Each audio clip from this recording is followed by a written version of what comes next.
Hello and welcome back everyone, I'm Willem and this is a 2017 Range Rover Sport SVR and today I'm going to review it.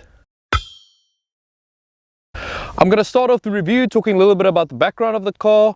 I'm going to have a look at the exterior and the interior and then I'm going to take it for a drive. I would also like to ask, if you have not done so yet, please subscribe to my channel. Also turn on the notifications by pressing the little notification bell and also give the video a like if you enjoyed it.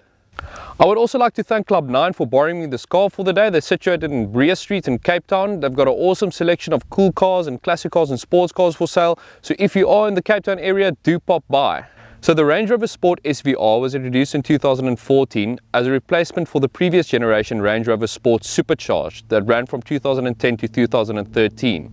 The SVR is pretty much the performance version of Land Rover and Jaguar cars, same as AMG is to Mercedes and same as the M division is to BMW. So the term SVR actually stands for Special Vehicle Operations or Racing. I'm not entirely sure which one it is, but either way it's not a very original name if you think about it. So just by looking at this car, you can see it's got a very intimidating stance, especially in this black color. If I had to spec this car, I would probably also go for black because I think it suits this car extremely well. Although it might look a little bit gangster, I just think this type of car is the car that you want to black everything out like you see here. Even though it's a big 4x4 and SUV car, Range Rover went to quite great lengths to make it as sporty as possible. You'll see all these air intakes around the car, you'll see carbon fiber all over it. And some of these air intakes actually works because they need it for that massive supercharger it's got under the bonnet. So when looking at the front of the car, you'll notice all these air intakes across the place. Everything is blacked out. These air intakes are usually fog lights in the standard Range Rover Sport. In this one it's not. They need these air intakes to cool down that supercharger it's got under the bonnet. And you'll also notice everything is blacked out, from the grille to the Land Rover logo at the top there. And it's also got this massive piece of carbon fiber under the grille there, which might not look really tasteful, but I think in this car it really works. So another thing you'll immediately notice on this car are these massive 22-inch wheels that are completely blacked out. I think it looks really cool with this car and I think it works with this car. It's 22 inches, which is insane, but a car like this probably needs massive rims. It's also wrapped in these beautiful Michelin Pilot Sport tires, which are 22 inches of course. I don't think you see a lot of these around and they must probably cost a fortune. Another thing you'll notice are these massive red brake calipers on an obviously 22-inch car. I don't think I've seen brake calipers this big. The stopping power must probably be insane, but it needs to be, as this car weighs 3 tons. So when looking at the top of this car, you'll notice these big parts of carbon fiber around these air vents in the bonnet. These air vents obviously need to be there to cool down the supercharger. In some Range Rovers and Land Rovers they are actually fake, but in this one you can actually see there are little holes channeling in air to cool down that supercharger. Yeah. So when opening up the engine bay, it reveals the supercharged SVR engine, which is unfortunately covered in plastic, so it's a little bit disappointing, but at least you can sort of see where the supercharger would sit. You'll also see these strut braces keeping everything as rigid as possible, and then you'll also notice that we talked about at the top of the bonnet, those intakes actually goes here, which cools it down, and you can actually see that they are obviously real because it has these intakes under the bonnet as well. And then what you'll also notice is this piece of carbon fiber, which might seem a little bit like a waste because the majority is almost under the bonnet, but at least it's there and it might look cool when you want to impress your friends or something. So while we're looking at the engine, let's take a listen to the exhaust note.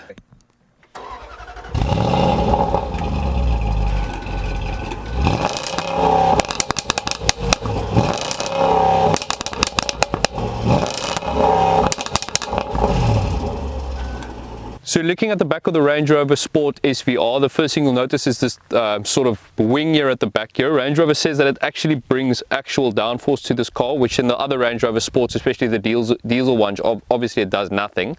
You also notice everything is blacked out in this car. This back window is blacked out. The Range Rover logo is blacked out. You also see this big strip of carbon fiber at the back, continuing the same trend as the front there. And then when looking down, the biggest feature of this car is obviously the quad exhaust pipes, which you don't really see anymore. These things are huge and there's 4 of them and they're absolutely real, which is something you don't really see in 2020 anymore. I really love the way they look and they obviously sound amazing like you guys heard before. There's also space for a little diffuser at the back there, obviously channeling some wind out of the car as well. And you'll also notice this little fake sort of vent here at the back. I have no idea why that would be there. It's probably just an aesthetic look, but yeah, I'm not really sure why they did that. So before you step into the Range Rover Sport SVR, there's a little sort of Easter egg that SVR has put there. It's this little SV logo inside here when you open up both of the doors, and it says Special Vehicle Operations. So there's no R here, where people say the R stands for racing, but some people think the R even stands for operations and just use the R in the word operations, which sounds a little bit ridiculous. But the first thing that you notice when you're sitting in the 2017 Range Rover Sport SVR is that this one had the option ticked to make everything red, which is pretty much probably called the gangster or drug dealer option if I look at the car. I wouldn't necessarily spec everything in red, but I think in a car like this it suits it, especially having red brake calipers and that little red R in the SVR. So it really does make the car stand out. I mean, the steering wheel has got this massive piece of red leather in the front here. This whole dashboard is covered in red leather. These seats as well, which are really sporty for an SUV. I don't think I've seen sport seats like this in any SUV, but they are still quite comfortable, and I like the way they look. They've got these open areas here, which looks pretty cool and definitely differentiates this car. Another thing you'll also see is this little like carbon fiber accents. Now I'm going to be honest, I'm not entirely sure if it is actually carbon fiber or not, but I'm sure that it suits the car, having carbon fiber on the outside of the car as well, and really works with the interior of this car. What you'll also notice is this is obviously the 2017 Range Rover Sport, so it's got a lot of the new features. It's got a digital instrument panel in front of you, which the resolution is actually quite high. I would have expected it being a little bit lower, being 3 years old already, and cars usually have a little bit lower resolution in their instrument panels, you know, compared to cell phones or mobile phones or whatever. But this one actually looks quite nice. Actually, you can scroll through a few different options and features there, and you can control obviously your drive terrain, etc. from the screen. The steering wheel as well, I really like the feel of it. It's really sturdy and nice. There's a lot of buttons on this one as well. There's buttons to control your cruise control and obviously set up the menu and everything from your screen that you have in there in the middle, covered in leather. It's got these two paddles as well. They actually feel surprisingly good. I think they're probably made out of aluminium or something. They don't feel too plasticky. They actually feel really nice in my hands. Looking away from the steering wheel to the middle center console, you see the screen, which is a touch screen, of course. It's a little showing its age nowadays. The resolution is a little bit lower than you would expect modern cars. This almost looks the same as Range Rovers from the 2014-15 era. But still, it works. Everything is touchscreen. It's responsive enough, but it does date the car's interior a little bit. They didn't really go too crazy with the buttons in this car. When you look down at the center console, there are buttons to control some things and features here, but it's not overly crazy like the Porsches you see with buttons all over the place from this era. They try to move away from the buttons. You can definitely see that, which I quite like, and it makes it a little bit minimalistic. So looking down from the center console, you'll notice the gear knob here. I quite like the look of it. It's the same one you get in the Jaguars as well. Jaguar and Land Rover being pretty much the same company nowadays. It's got a few features here. You can flick it to the left into sport mode, and it's got a button for park. You can only use this press button to put it into park. Below the gear knob, you'll see this mode selector for the different off-road modes, which I think SVR owners will probably never ever take this car, but you can go into snow, go into mud and ruts and whatever, as per all Land Rover model cars nowadays. It also has low range, which would obviously, like I said, never probably be used in this car, and it also has air suspension which you can raise and lower in this car. Cool feature, it makes the ride very soft. Then you also see the button to obviously operate your exhausts. That's a button that we will probably use a lot today, and it's probably one of the coolest buttons here in the center console. So what you'll also see is a trend of having SVR badges all around this car. You'll see another SVR badge here, but on the passenger side as well. And then moving right from the SVR badge, you'll see this weird button with a sort of down arrow. When you press it, that actually opens up the cubbyhole, which is quite strange to me, having a little button to open up the cubbyhole. Obviously you can't press it to put it back up again, you need to push it up. But looking at it open, it's got quite a nice space, and it's very practical. There's enough room for pretty much most things you'd like to carry in there. So continuing on the trend of practicality in this car, you'll see this little storage area here. When you open it up, it's got a little USB port there, and it's got an aux jack, and it's got this very deep storage area where you can store your illegal things if you are a drug dealer.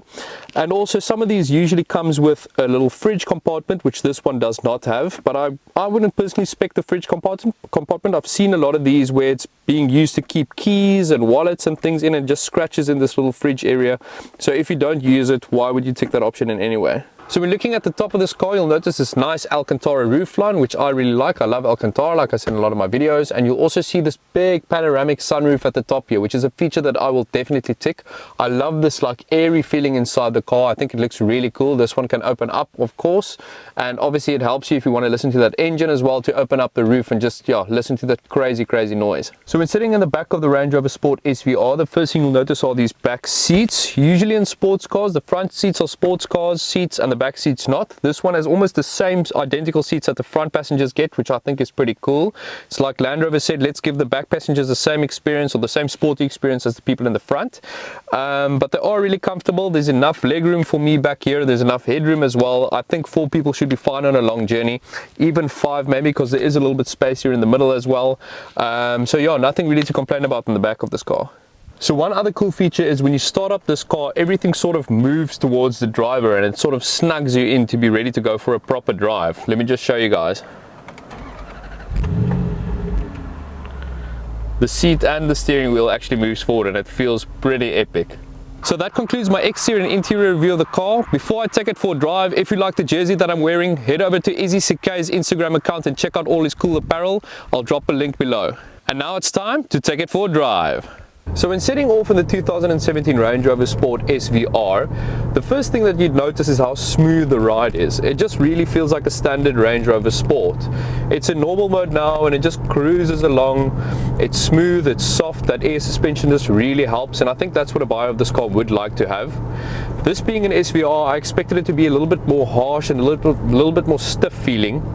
So I assume that's when you put it into sport mode, the car should change a little bit drastically. So once you do that, into sport now, turn on the exhaust note and put your foot down. Whoa.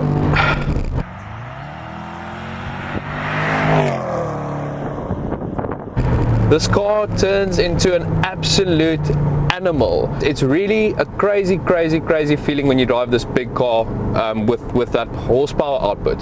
This car puts out 550 horsepower and 680 newton meters of torque in a massive 3-ton SUV. I mean, why would anyone put a big power plant like that in a car like this? You'd think they're absolutely crazy and you'd think, oh, it's just for show or just for the engine note, which it almost is worth anyway.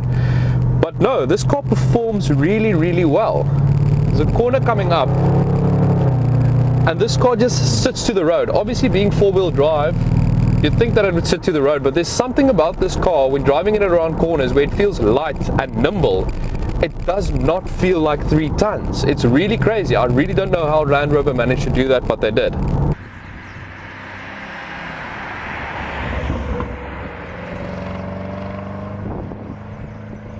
So why this car drives so well and handles so well is because it was developed at the Nürburgring of all places. A 3-ton Land Rover SUV delivered at the Nürburgring. It seems quite silly actually if you think about it. But once you sit behind the wheel of this car and you forget about all your pretensions about what you think about this car is, you really see the point of this car. It's light and nimble. It's something that shouldn't be almost. It's like driving this, going around a corner with your foot down and seeing that you're reaching ridiculous amounts of speed in a car that weighs 3 tons is just a really weird feeling. I've never felt that before ever in my life.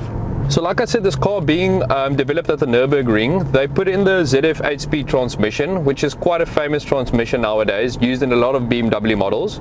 So if I put it into manual mode,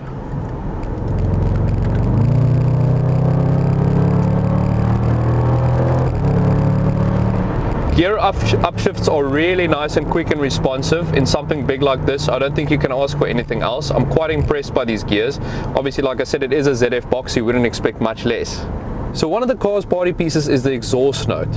It's not as sonorous as something like an AMG engine, or there's no heritage like an Aston Martin or a Ferrari, but there is something to it. If I put the car in manual mode, it is almost impossible for me not to drop it down a few gears just to take a little listen.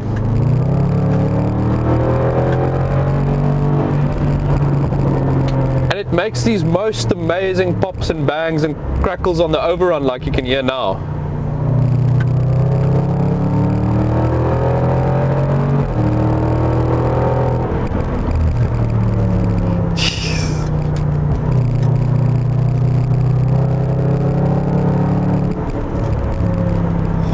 that's really addicting in a big car like this. It's a, oh, those pops and bangs are amazing. It's just a really, really weird feeling to me, but it's a weird feeling in a good way. So this car does 0 to 100 kilometers per hour in around 4.8 seconds and tops out at around 280 kilometers per hour, which for a big 3-ton SUV is insane numbers that you don't really hear very often.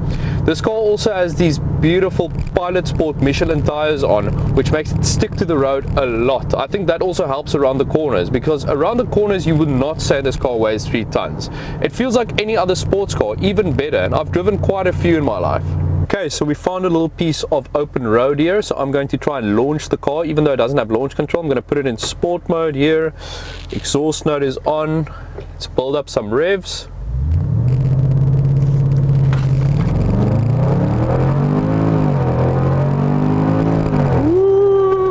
Whoa! Wow, that's absolutely crazy.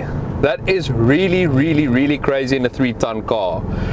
I mean, I can't stop laughing. You can't wipe a smile off your face when you drive a 3-ton car that launches in sub 5 seconds. It's a weird feeling and you can't explain it. It's really crazy.